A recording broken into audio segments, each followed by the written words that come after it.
Corbin and I spent a lot of time in Northeastern together. I'm very honored and pleased to be here tonight and be able to introduce to you Dr. Vernon Domingo. And I thought the most appropriate way to introduce Vernon is through the 5 things of geography. So, number 1, location. Dr. Domingo was born and raised in Port Elizabeth, South Africa. He movement, number 2. He moved to Worcester, Massachusetts, where he received his master's and his PhD at Clark University. And from there he moved again to Bridgewater, where he raised his family and became a professor at Bridgewater State. Human-environment interaction, number 3. On Fridays, Dr. Domingo, along with Rosalie and James, his colleagues, travel across the state with Earthview. They interact with all the environments in Massachusetts, from the cranberry bogs of the South Shore, through the Worcester Hills, across the Connecticut River to the Berkshires. Vernon will go anywhere, anytime to talk about geography. He can also be found several times a year in the college van, driving the giant floor maps from National Geographic to area schools, so that students are able to interact and actually walk and be part of geography. So that's how he interacts with the environment. And we'll not talk about his enlarging carbon footprint from time to time. Number 4 is regions. Loosely defined, regions is a place or something that they have in common. So Vernon can be found at the administrative offices at Bridgewater State advocating for geography education, for more money for the Global Ed Center. On a state level, he can be found at the State House. Again, speaking for a commission, a committee looking for a commission on geography, or inflating the Earthview under the Golden Dome, or at Malden at the Department of Education, again advocating for stronger geography standards. Nationally, he is a co-director of the Massachusetts Geographic Alliance, and he's in Washington at Capitol Hill, again advocating for stronger geography.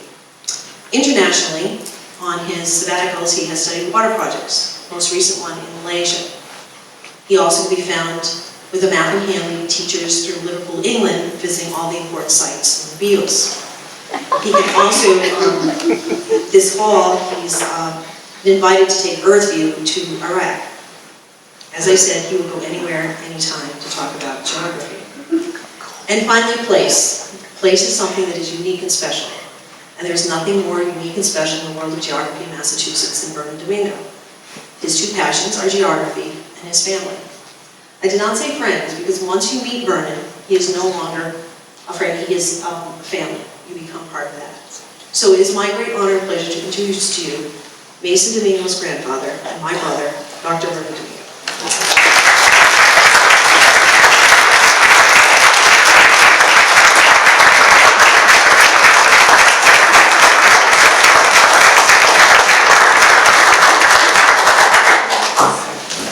Thank you very much, Kathy, for that great introduction.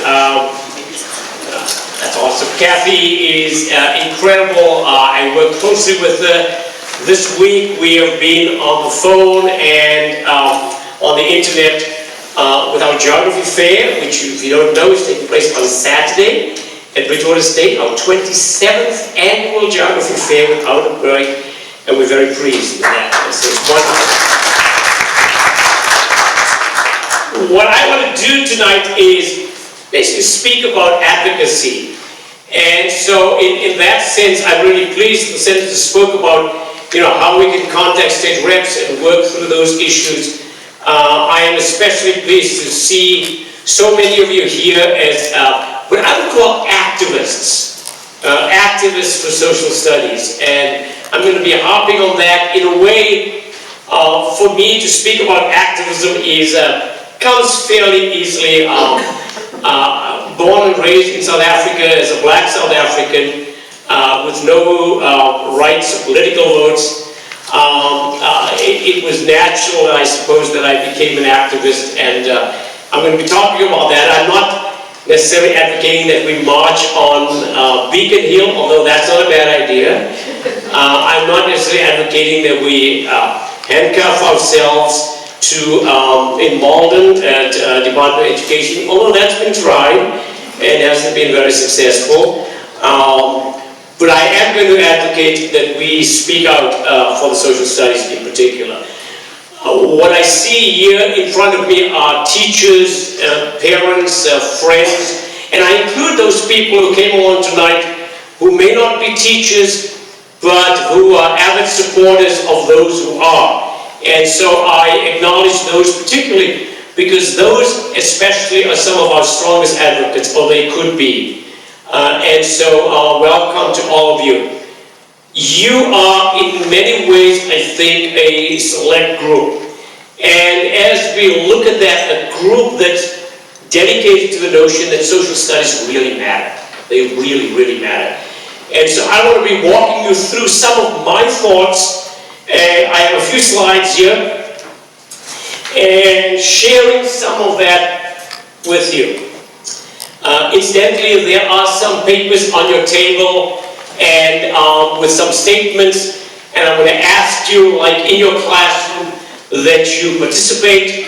And when I mention that, we'll just hold it up, holler if you will, do whatever your fancy takes you, and really get involved with this. We are in every way, I think, what we do.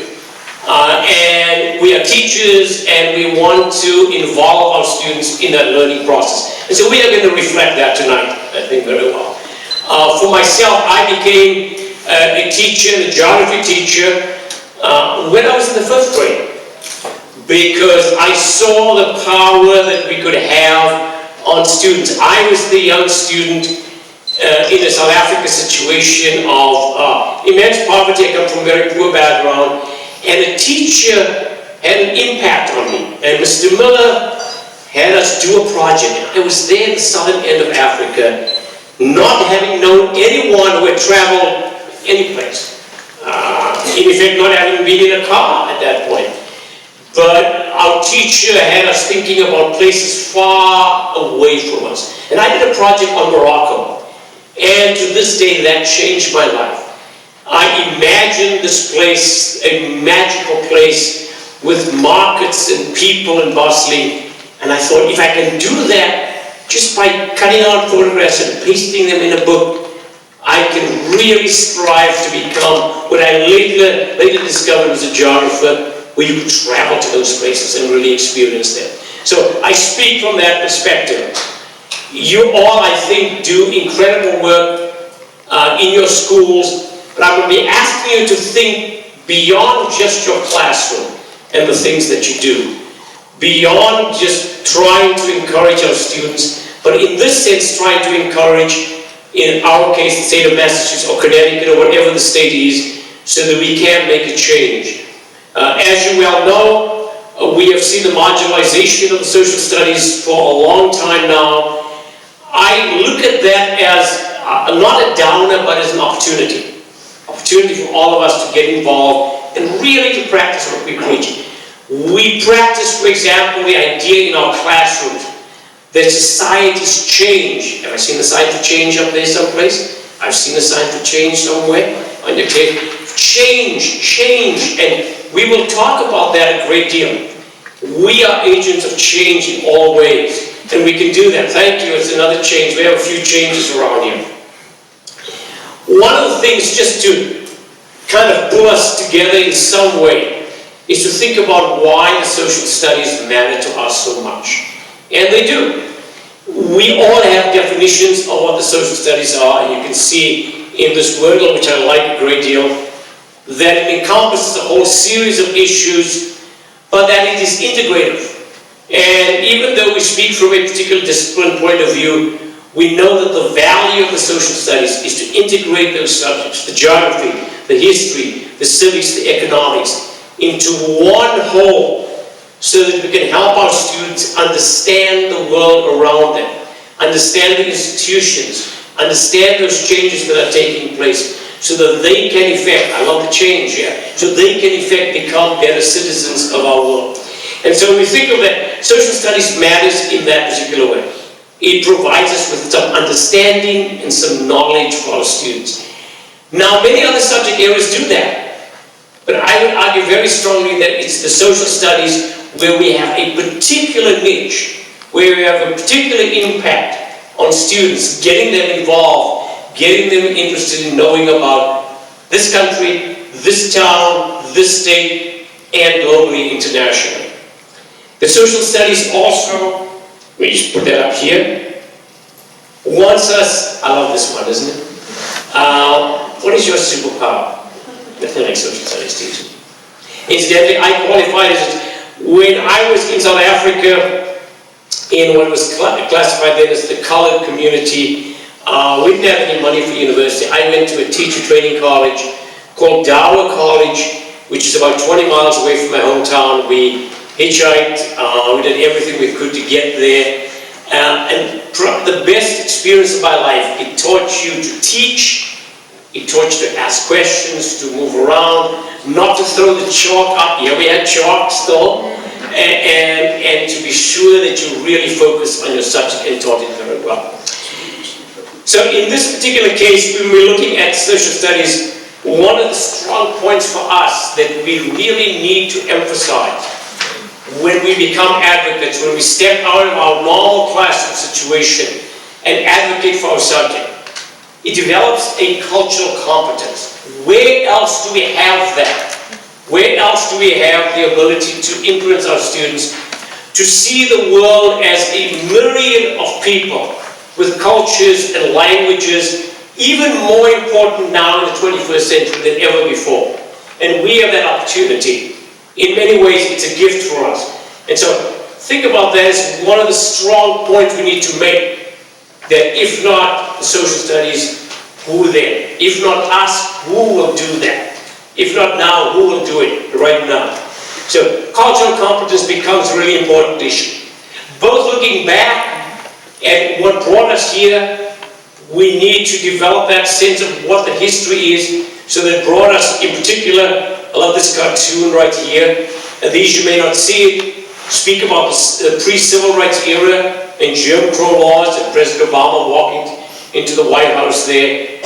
The idea that the context, the geographic, the historical, the political, the economic context have a huge impact on the things that we do.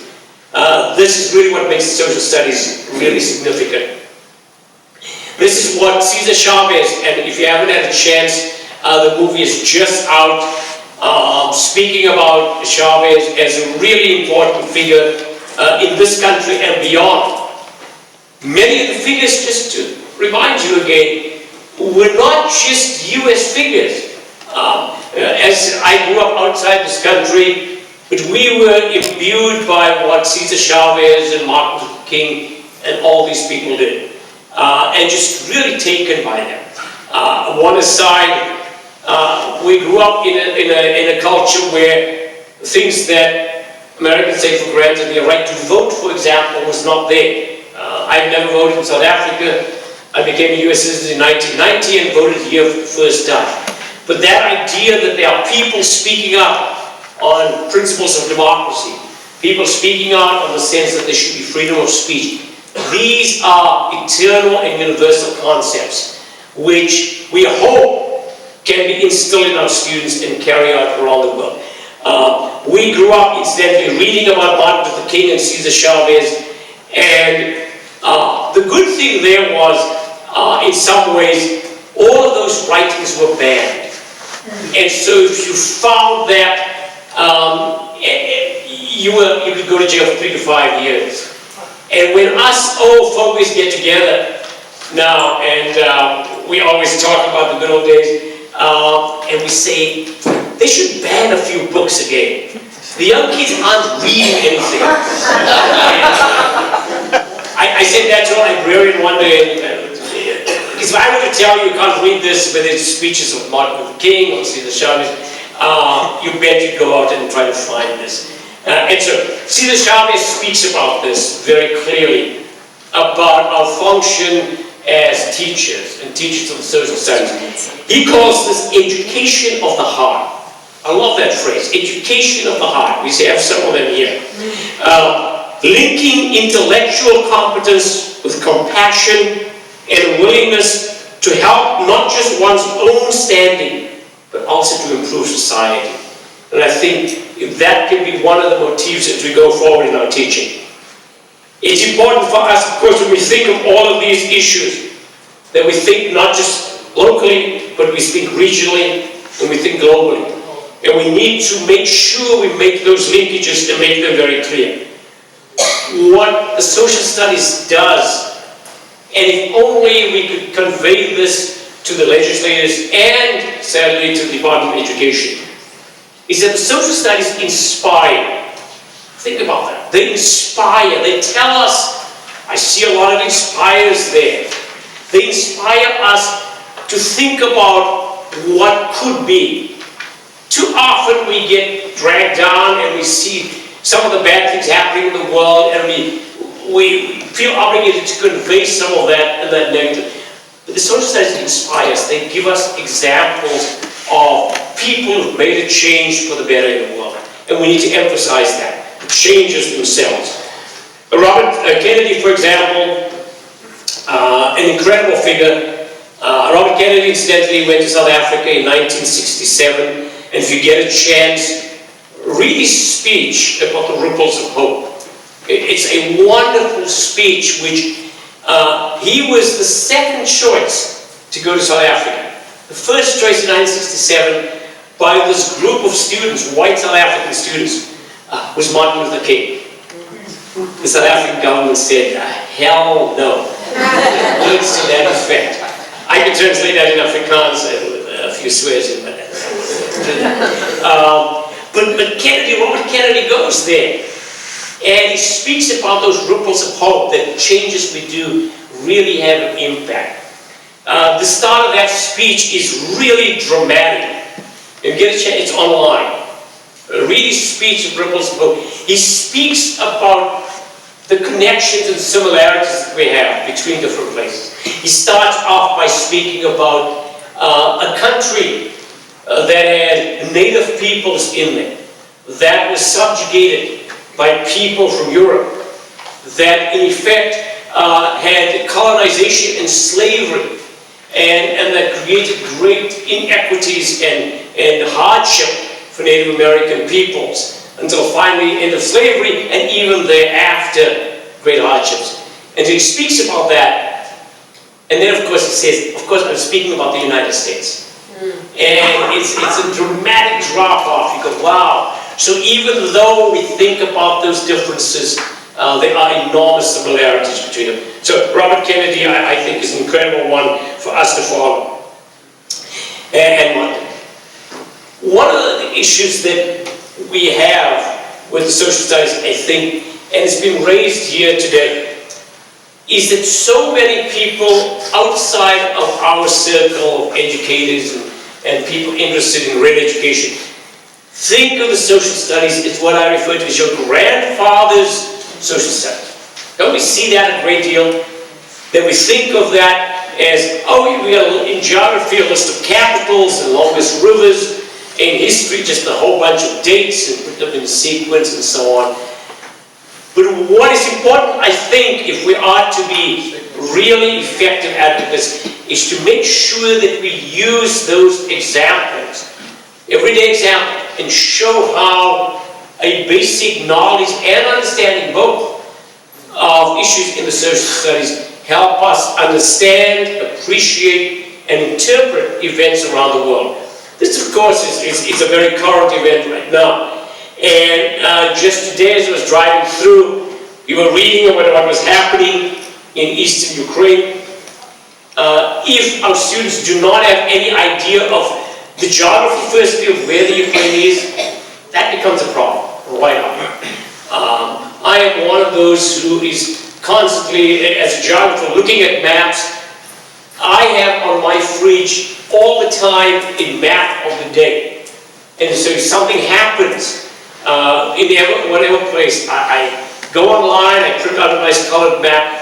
I'm not just interested in knowing what's happening in a general sense in Syria. I want to know where in Syria. I want to know if it's in the southern part or in the northern part near Turkey. Those changes are important. Where are those refugees going in Turkey? What's the impact? And there are 5 countries, incidentally, surrounding Syria, where refugees are going. And check those out, because that is a huge impact with historical connections and so on. So when we look at a place like the Ukraine, just trying to understand not just the geography, but the history of the spot, which is so essential. You know, why is this of such significance to Moscow? How did Crimea, Florence Nightingale's place, incidentally, okay, how did this peninsula move and change hands over the course of thousands of years, going back and forth? And so, for the Russians, that has significance, not excusing what's happened, but an understanding of some of those different interpretations here. And we see that happening on a daily basis. Another map of Korea. In effect, we can't get enough of maps. Maps tell a story. I love maps because it not just provides answers, but it gives you questions. It forces you to ask questions. Where are things? Thank you. Okay. Climate change. In the last week, did everyone see the program with Ed Murray last night? Very, very well done. On speaking about climate change. If we are to think about these issues, we should not just leave these issues to the climatologists or the statisticians, but as a society we need to talk and discuss that. What's the impact of climate change? What's the impact on populations? Where are they moving? Have we seen anything like this in the past history? Really important issues for us to think about. Examples. I love looking at the Red Sox, and I appreciate the fact that so many people have given up on the Red Sox for tonight. I don't know what the score is right now. I'm sure they are in the lead. But just focusing on an individual speaks to us about the power of the social studies to interpret and understand the world. Just a simple picture of our big pappy right here. And an icon in many ways, despite that whole selfie thing there. I'm not sure what's going to happen. I would hope he donates the money to some cause in the Dominican Republic. Has he done that? I haven't seen it. Not yet. Okay. I think he's been burned by it. But the questions are significant, and they can be addressed in the social studies classroom more than in any other arena. You know, where does this man come from? Okay. I've got a map right there. It's of course from the Dominican Republic, right in the center. I love the flag here. We live in a global, multicultural world. Dominican Republic flag. The issues for us are significant just by using a case like that, so that we do not speak to people who think of social studies as just moribund, a backwater, something of no significance. It helps us explain all of these issues. I have here, for example, something that historically and in present day really has a huge impact. You don't know what that is? Sugar cane. Sugar cane. This is one of the major products that changed the world.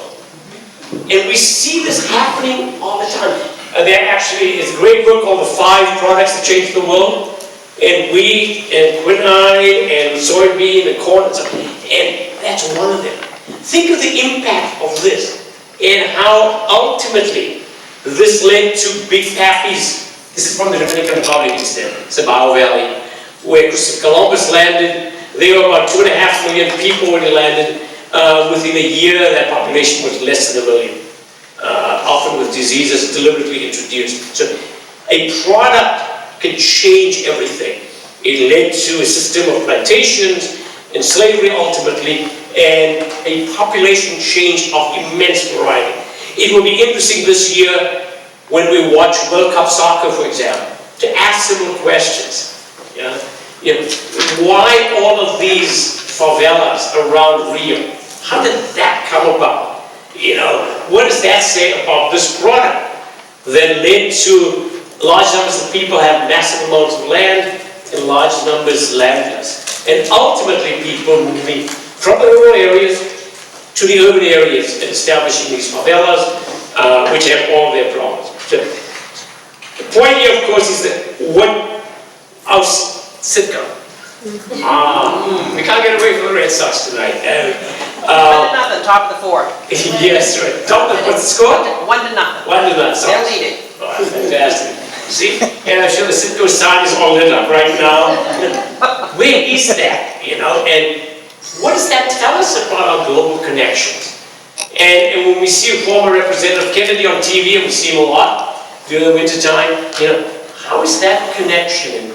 And what's the United States relationship between this country and this country called Venezuela? Even especially now in a post-Chavez era. How does that work? How does that work get here and help people right here in our own area? And it does. Connections between events. The realm of connections is incredible. We need to make sure that we highlight these, we speak about them. They speak about the history, they speak about the geography, the economics, and the civics in various places. They are in many ways what the social studies are all about. See the Chavez and a hit of lettuce? Okay. We could easily have put this in with climate change instead, because I could bet the price of the head of lettuce, the 3,000-mile head of lettuce, will be increasing in the next while, and we'll see that. And of course, we like the lettuce. We need to place that in the context of what do the farm workers do?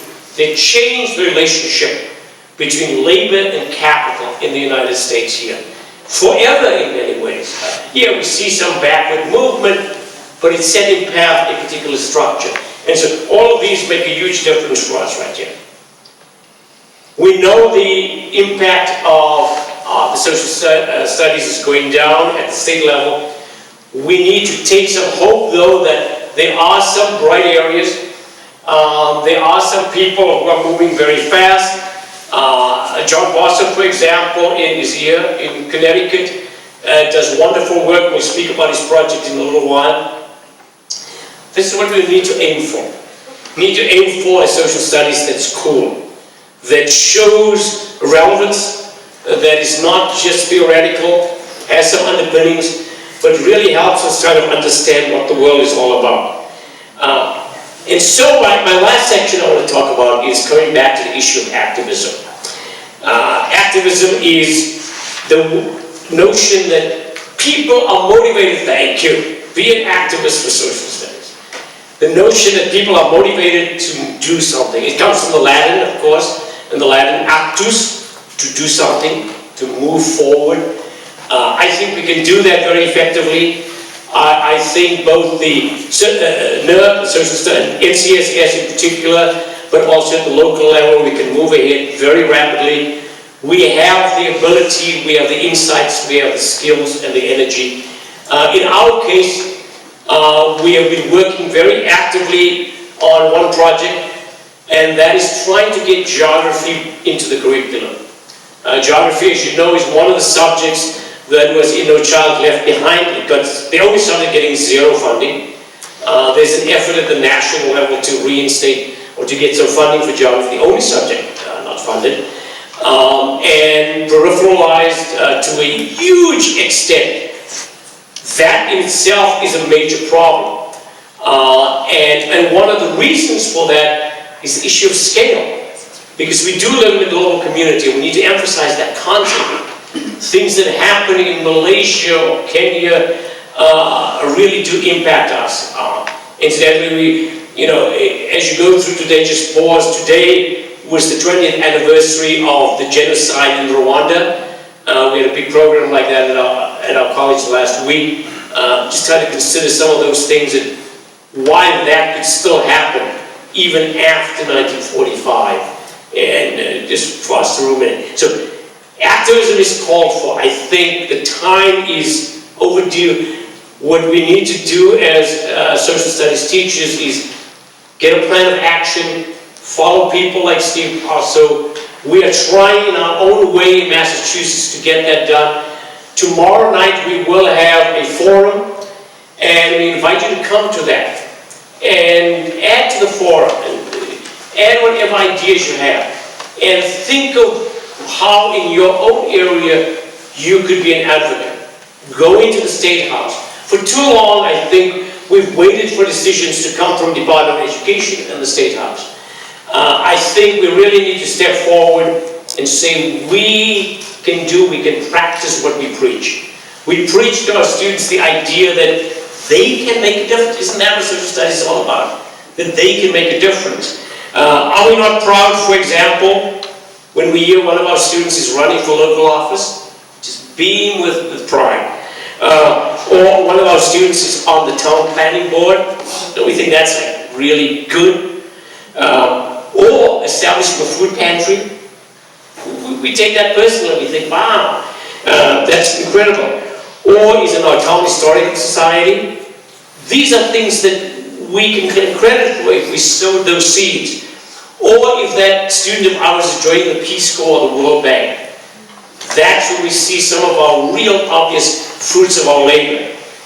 Those allow us and they force us to stop and say, what we're doing really has value. We can convey that value at the legislative level.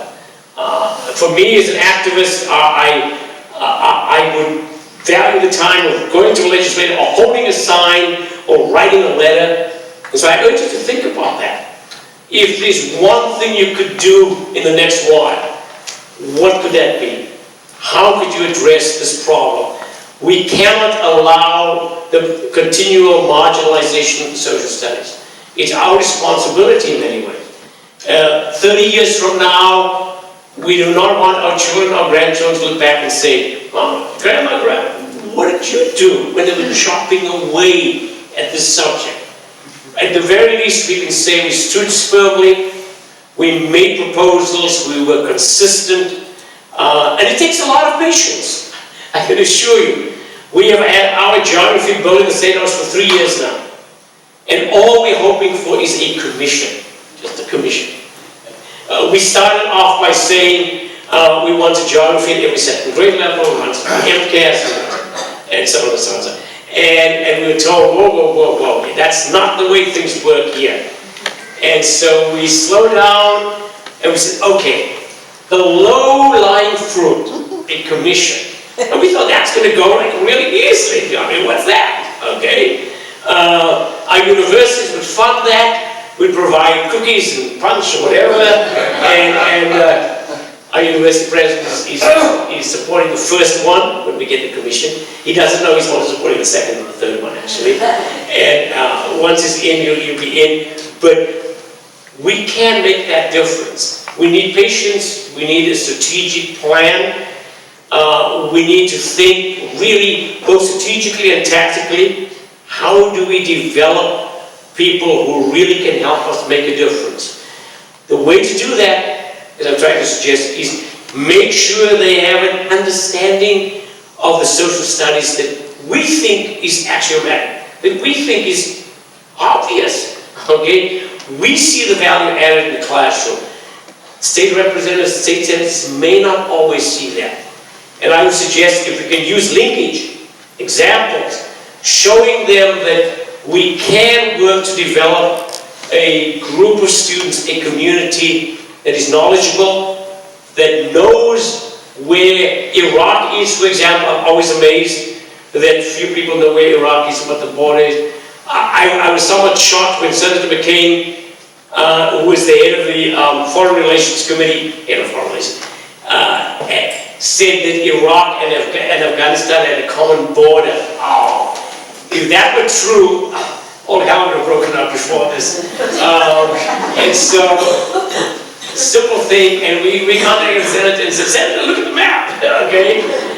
There's a big country called Iran in the middle there, which has its own issues.